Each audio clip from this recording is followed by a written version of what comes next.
Good morning, everybody. I'm Larry Steinhouse, and welcome to Money Chat Now. Money Chat Now is a politically charged stock market pre-show giving you the politics behind the biggest moves in the stock market. It is presented with comedic common sense by an expert in financial literacy. And hey, that's me. All right. So today's Thursday, January 13th, and I want to welcome you to the show. We are here live on WWDB Radio in Philadelphia, and of course we are live on Facebook and Twitter and LinkedIn and YouTube. Hey, by the way, my Twitter handle is @LarrySteinhouse, and you can find me on Facebook, TikTok, and other social media by searching Larry Steinhouse. So please do it, join me. As a reminder, if you're watching online, hit that like button, hit that share button, and don't forget to subscribe to the YouTube channel and like the Money Chat Now page on Facebook. You can comment live during the show on YouTube and Facebook and LinkedIn and Twitter. And of course, I encourage you to. And the only way I know you're watching is if you say hi. Just like Mick just did. Hey, Mick, thanks for watching. I always appreciate you. Money Chat Now is brought to you by Investor Schooling. And you can attend a complimentary class this Thursday by going to investorschooling.com. Actually, that's today. You will learn about real estate investing and stock options trading. And you'll learn about everything that has to do about money. And I promise we'll entertain you. Hey, Lewis, thanks for watching. I totally appreciate you. And anybody else watching, feel free to say hi. All right, on today's show, we're going to be discussing the futures update. We're going to be discussing the Big Johnson. Hey, got COVID? Other weird names? Inflation report? The Metaverse real estate? PC sales? And today's picks. Let's talk a little bit about the futures. So yesterday, the market stalled out, but it did finish up about 38 points. The S&P and the NASDAQ were also up slightly, and we had official word that the inflation was marked at 7%. Because this was basically expected by investors, it didn't harm the market too much. Travel stocks were a bit confused with the scary Omicron variant, making everyone sick and running to get tests so they could call in COVID and have a last chance at 10 days paid off. If you've been watching the show, you understand what I mean by that. All these people are taking their 10 or 5 days off paid before COVID runs out. All right, so far, let's talk a little bit about what's going on in the futures. So the Dow right now is up 39 points. The S&P is up at 1.75, and the NASDAQ is 2.5. All right, let's talk a little bit about UK, Johnson, and the party. All right, for those of you who don't know, Boris Johnson is apparently the biggest Johnson in the UK. Wink, wink. He's the prime minister, and like the other coward leaders of this world, he barks orders at their subjects while they, the leaders of the country, do whatever they feel like.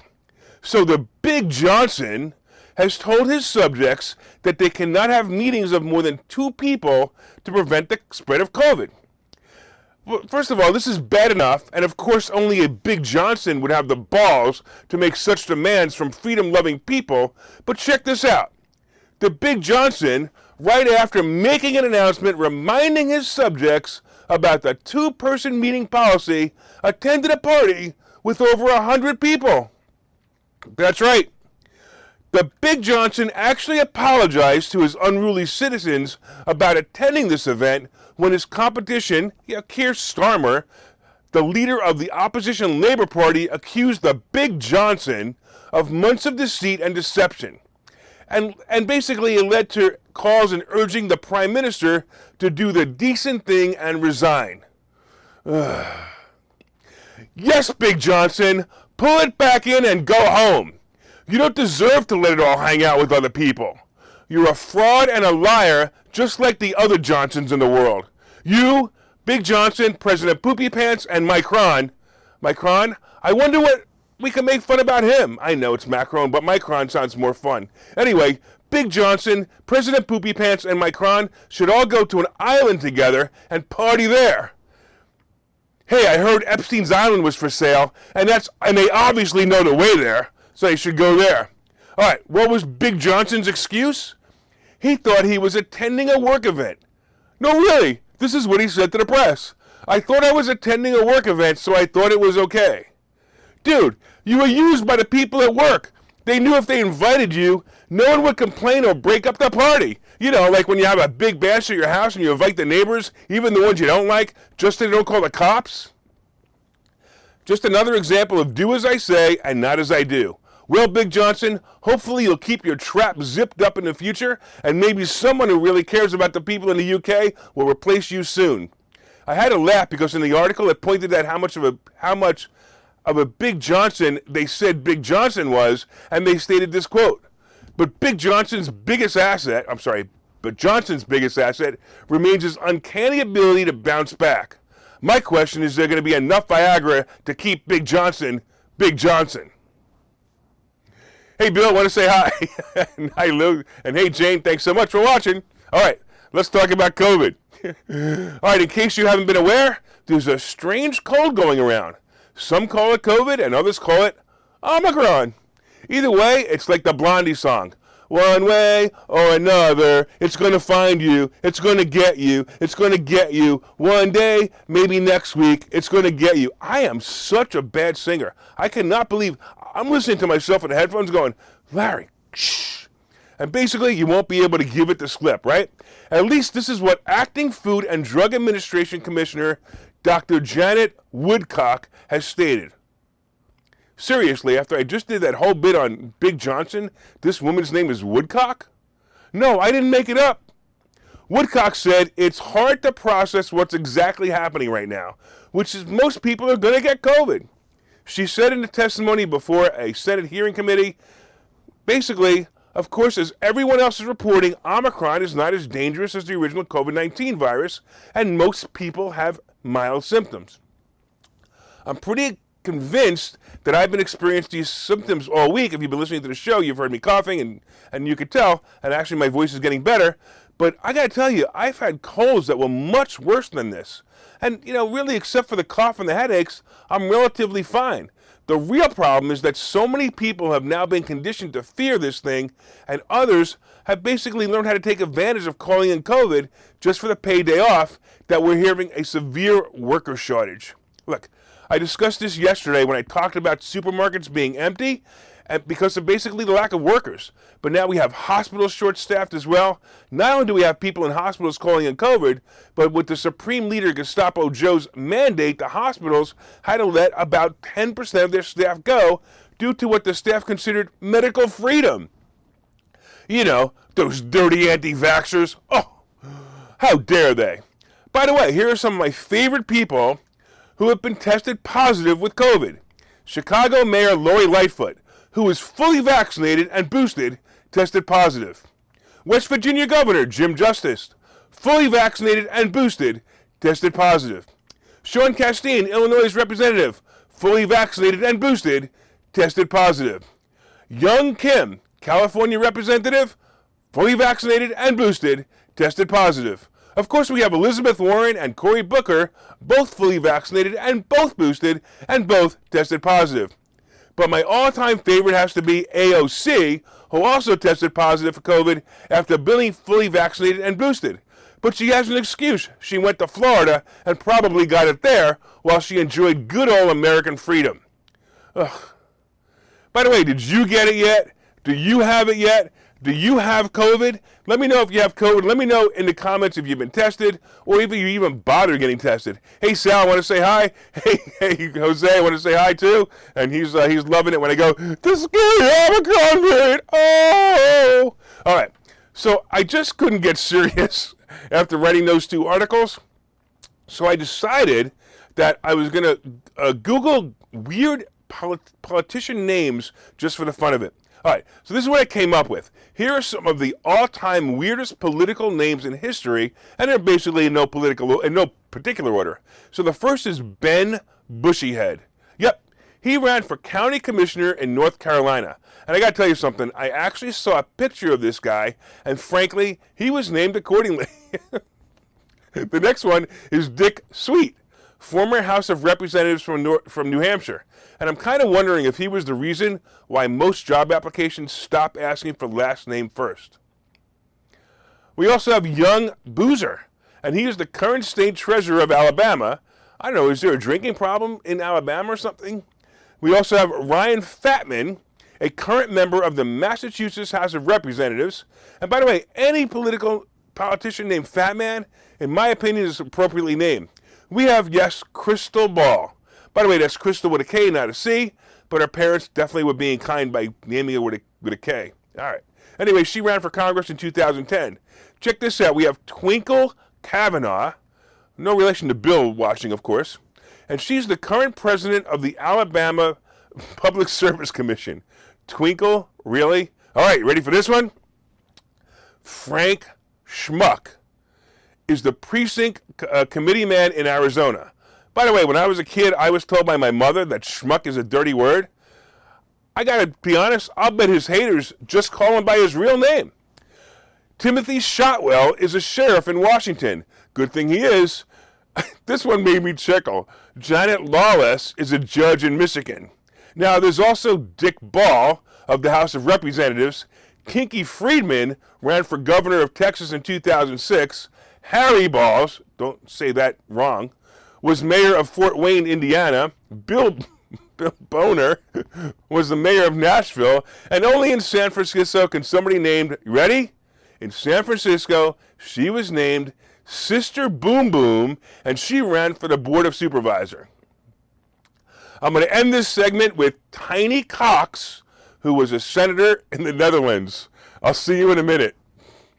Okay, so you've thought about investing in real estate, houses, apartment buildings, properties, but don't really know where to start? Well, what if you could very easily learn how to gain strategies to use other people's money to buy and sell houses in the Philadelphia area? If you could learn and network with successful area real estate investors and how to produce monthly income on rental properties without headaches, that place is Investor Schooling. With Investor Schooling, you'll learn from two Philadelphia area rockstar real estate investors, Phil Falcone and Larry Steinhouse, about how to buy and sell properties the easy way and teach you basic and advanced techniques to help you make money in real estate. You can attend Investor Schooling in person or online visual classes 8 times a month. You can and will learn how to make money in real estate. Call for free information and get a complimentary pass to one of these classes. But don't delay, as these complimentary passes are limited. Call the number on your screen now or visit investorschooling.com. investorschooling.com.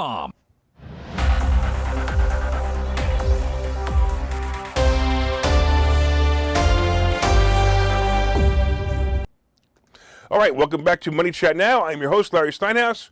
And of course, if you'd like more information on Investor Schooling, you can go to investorschooling.com or you can call 866-424-2829, 866-424-2829. Hey, by the way, if you like that last half, let me know on Facebook. Let me know what you think.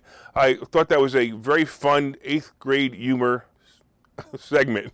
By the way, if you're watching online, please hit that share button also so you can help your friends learn about how to make more money, help your friends learn about me, and they can laugh along with me. And you can also leave comments on Facebook and Twitter and LinkedIn and YouTube. And of course, I'll try to respond to them live. My wife is getting a little nervous. She's making comments online. She wrote, "Oh Lord." All right. So far we've been discussing, of course, the futures update. Right now, the Dow is up 39. The S&P is up 2.5, and the NASDAQ is up 13.75. Hey, we talked about the Big Johnson. If you didn't hear that, oh well, go back and listen to it. We talked about whether you have COVID or not. Do you have COVID? Let me know. And we talked about some other weird names. Hey, coming up, we have the inflation report. We have Metaverse real estate and, of course, PC sales. And then we have today's picks and plays.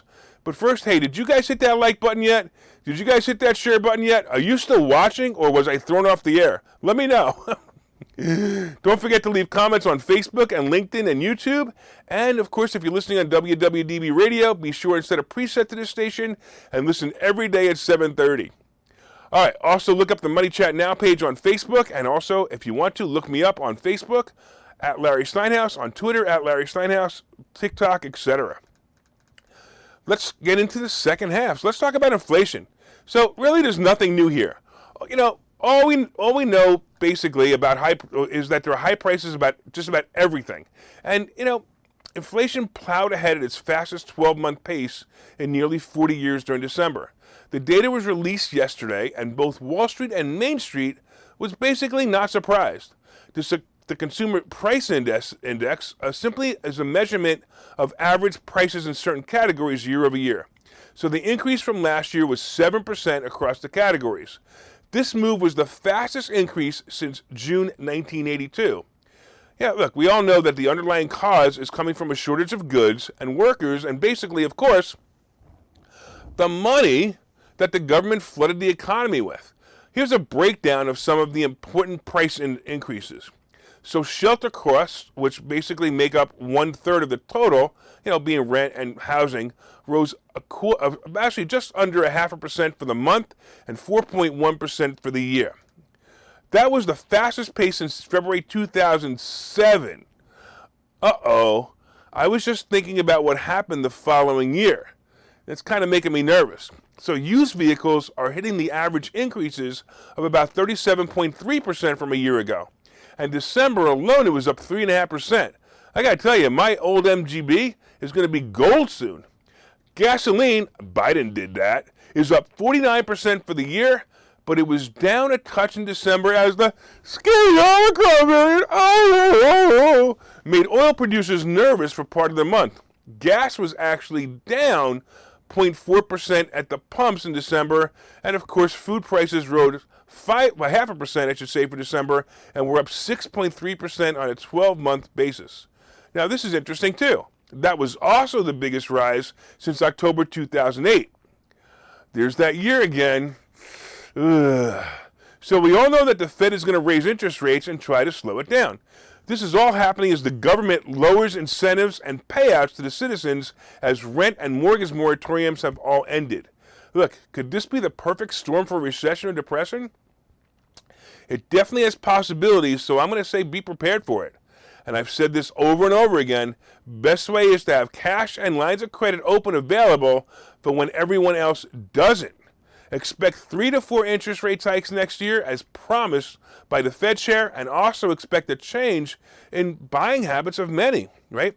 The change is going to take place slowly, but at first, and it's going to pick up as the realization that money no longer grows on trees is going to come to many. So they're going to realize it really quick. Hey, Jane, thanks for still watching. Hey, everybody out there, let me know you're still watching. Put a comment in the chat box and let me know you're still watching. Let me know you found that funny. All right, let's talk about Metaverse. I'm going to tell you, the world has gone crazy, absolutely crazy. Oh wait, not the real world, the Metaverse world. There's an incredible rush to buy parcels of land in the Metaverse.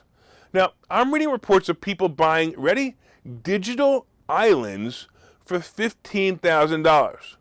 Now, before you think this is crazy, some of the people who bought the islands for $15,000 just sold that same island for $300,000.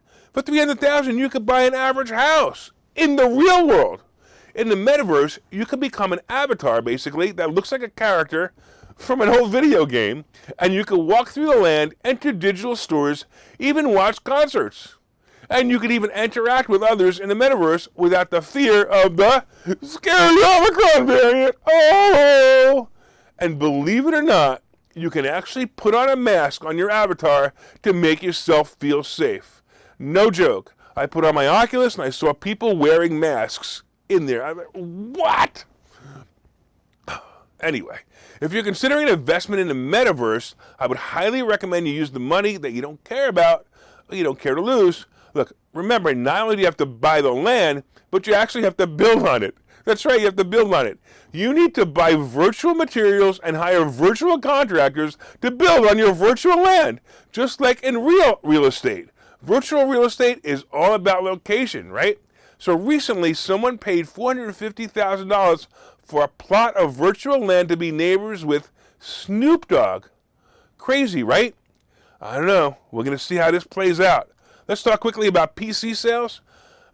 By the way, no, I'm not talking about politically correct sales. This show isn't about selling dresses to men. This show is about real business, so we're talking about personal computer sales. Apparently, the scamdemic brought another industry good news, and that was the PC industry.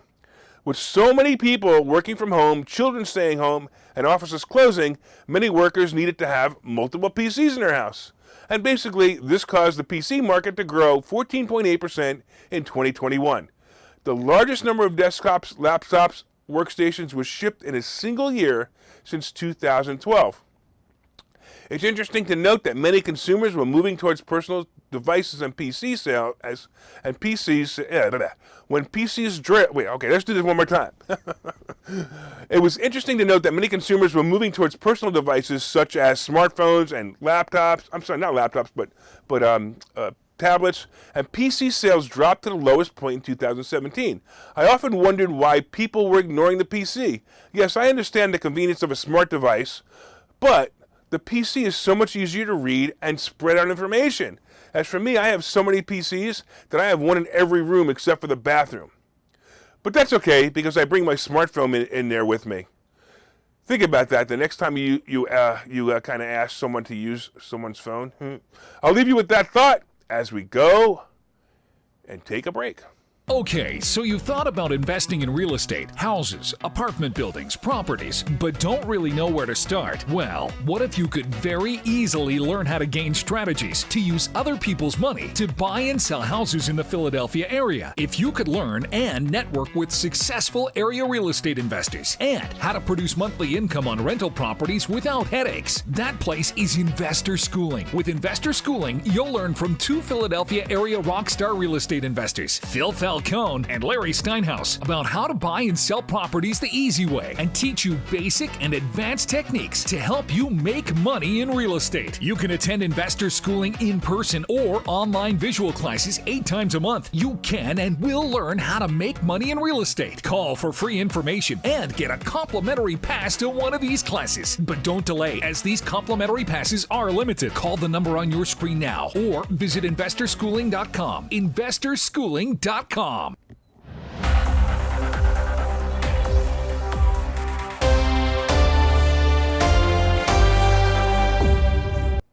All right, welcome back to Investor Schooling. Wow. Welcome back to Money Chat Now. I'm your host, Larry Steinhouse. And of course, if you'd like more information on Investor Schooling, you can go to investorschooling.com or call 866-424-2829, 866-424-2829. Hey, Charlie, I want to thank you for correcting me. I actually said that the rate hikes will be next year. It's this year. I keep forgetting that we've changed years. All right, so far we've been discussing the futures update. We've been talking about I don't know, crazy Big Johnson and some other crazy stuff as well. Linda says that in the Metaverse, we need maskaholic meetings. That would make sense. All right, coming up is today's picks and plays.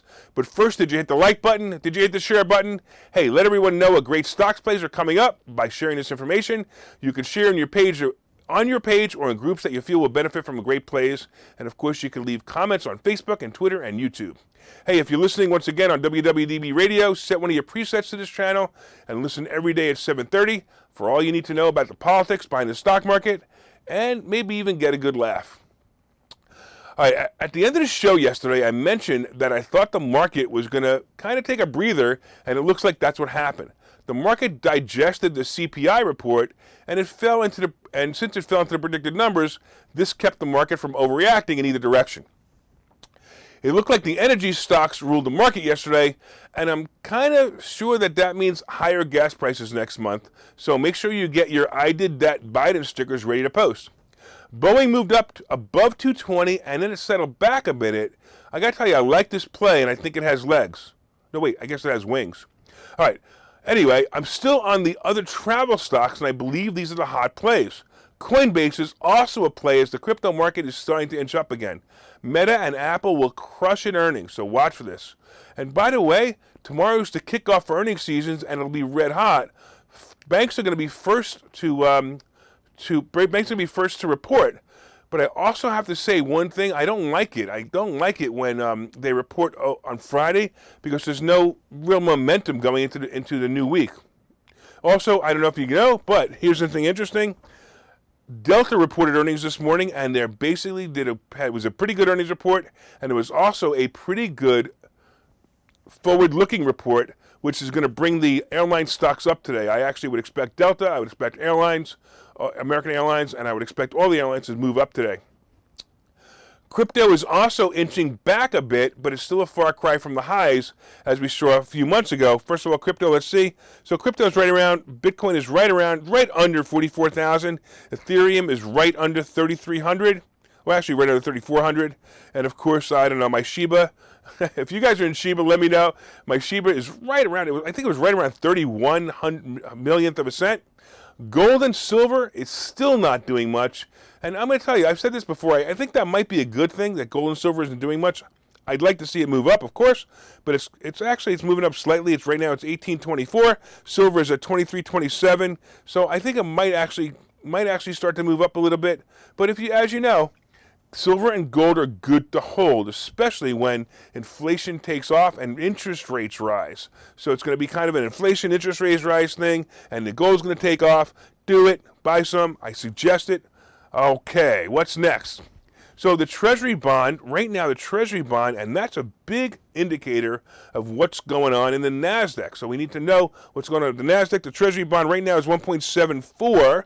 And I said this before, I expect it to go down over the next few weeks as investors start to move back into tech stocks. And I'd also predict under 1.5 within a week.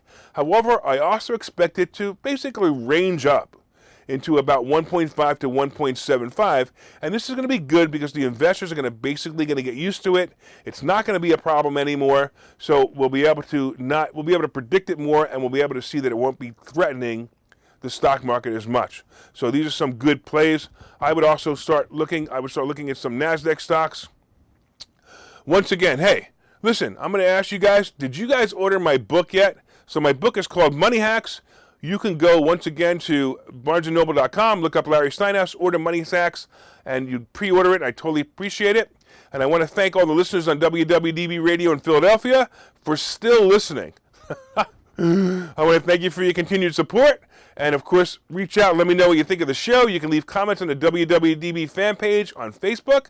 My name is Larry Steinhouse, and I am the host of Money Chat Now.